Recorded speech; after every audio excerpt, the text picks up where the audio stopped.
እንደምን ሰነበታችሁ። በዛሬው ገለጻችን በኢትዮጵያና በኤርትራ ኦርቶዶክስ ተዋሕዶ አብያተ ክርስቲያናት ውስጥ ካሉት ታላላቅ አጽዋማት አንዱ ነውናን አዎ የነቢያትን ጾም ታሪክ እና ጥልቅ ትርጉም አብረን እንመረምራለን። እሽ እንግዲህ ወደ ዋናው ጥያቄ እንምጣ።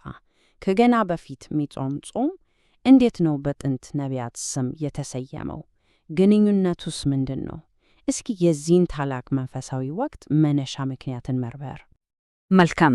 ለመጀመሪያ ያህል የዚህን መንፈሳዊ ወቅት መሰረታዊ ነጥቦች እንግዲህ ጾሙ ለ43 ቀናት ይቆያል። ከኅዳር 15 ጀምሮ የጌታን ልደት እስከምናከብርበት ቀን ድረስ ማለት ነው። ይሄ ረጅም የዝግጅት ጊዜ ለገና በዓል ያለውን ጥልቅ መንፈሳዊ ትርጉም እንድናስተውል መሰረት ይጥልልናል። እናም ዋናው ነገር ይሄ ነው። ይህ እንዲሁ ቀናትን መቁጠር ብቻ አይደለም፣ ከጥንት ታሪክ ጋር በጣም በጥብቅ የተቆራኘ ትልቅ መታሰቢያ ነው።